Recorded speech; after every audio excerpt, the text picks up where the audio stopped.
बिस्मिल्लाहिर्रहमानिर्रहीम ګرانو ملګرو تاسو ته په لرن انګلیش ان پښتو چینل کې په هراله او ستړي مشو يم ملګرو په نننی کلاس کې به تاسو ته هیومن باډي ساوندز کوم کو چرته تاسو هم داس د کول غواړئ نو کلاس تر پایه پورې ګورئ او کو په چینل باندې نیو سینو چینل هم سبسکرایب کړئ ویډیو لایک کړئ او ویډیو خپل کور ماشومان سره هم شریک کړئ راځئ چې خپل نننی کلاس شروع کو پهلنې ټکی موږ سره اسره سنیز څه ته وي سنیز چې کومه تاسو چې کله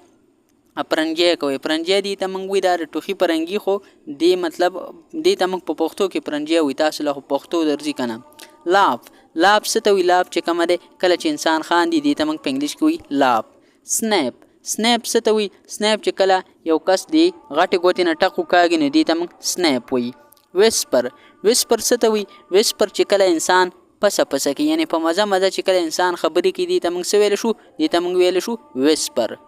بل موږ سره سره ګراوند څه ته وی کله چې انسان اواز خولې وکړي یعنی خولې کولاو شي کنه نو تاسو چې کله خولې کولاویږي نو دې ته تاسو خبردار چې دې ته تاسو غسلاس نیسئ سنور څه ته وی سنور دې ته وی چې کله انسان وده شي هغه خر کوي نو دې ته موږ په انګلیش کې څه ویل شو دې ته موږ ویل شو سنور بل ټکی موږ سره سره کپ څه ته وی کپ چې کله انسان ټوخی کوي نو دې ته موږ په انګلیش کې سمپل څه ویل شو دې ته موږ ویل شو کاف سنیل څه ته وی یعنی سنیل چې کومه ده مونږه کله چې انسان غاښونه ښکاره کوي نه خوله یې کولاو شان ده کی خو دې ته مطلب سمپل تاسو دا داسې زده کوئ یعنی چې سنیل دې ته وی کله چې انسان مطلب څه وکړي غاښونه ښکاره کړي یعنی دا تاسو ته به انسان سټایل هم ښکاري بل چې کومه ده موږ سره ډېر انټرسټینګ ټکی دی یعنی دا ډېر سخت ټکی دی دا به تاسو له بالکل نه درځي څومره کسان چې زما دا ویډیو ګورئ دا به تاسو له یو له هم نه درځي دا به تاسو په ګوګل کې سرچ کړئ او بیا به ماته په کمنټ سیکشن کې ووایي یعنی چې پارټینګ څه ته ویل شي یعنی دا به بالکل تاسو ماته په کمنټ سیکشن کې خامخا وایي نو دا زه تاسو ته نه زده کوم دا تاسو په خپله زده کوئ صحیح شوه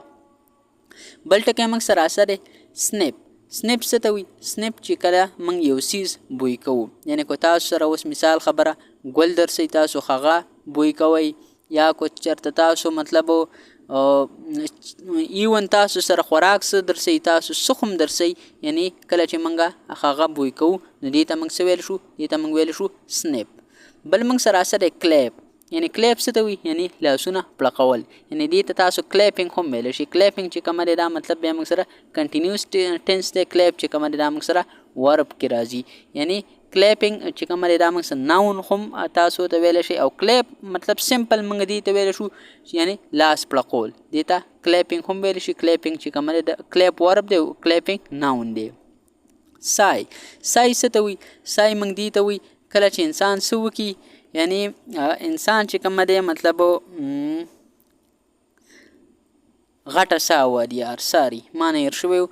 کله چې انسان مطلب غټه ساه والي سای څه ته وي تاسو نه څوک تپوس وکړي کله چې انسان یو لانګ بریت والي یعنی چې کله انسان غټه ساه والي دې ته موږ په انګلیش کې څه ویل شو سای ملګرو دا زمونږ نننی کلاس چې پای ته ورسېدو انشاءالله موږ کوشش کوو چې ستاسو لپاره هر مهم ټکی راوړو او تاسو ته زده کو دا کلاس زمونږ وړوکی خو انشاءالله زه امید کوم چې دا ډېر معلوماتي کلاس و دا به تاسو په اسانه طریقې سره هم زده کړئ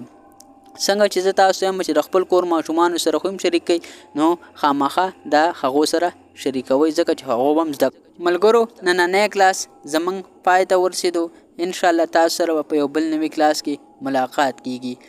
چرته چې هم اوسئ خوشحاله او آباد اوسئ او ما په خپلو دواګانو کې هم یاد ساتئ د الله په امان او ملګرو زه تاسو ته ځکه وایم چې دا د خپل کور ماشومانو سره هم شریکوئ ځکه چې تاسو ته زه بار وایم نو کو چرته هغو له اوس نه دا ټکي زده کړي نو بیا به انشاءالله هغو ته په انګلیسۍ کې هېڅ قسمه مسله نه وي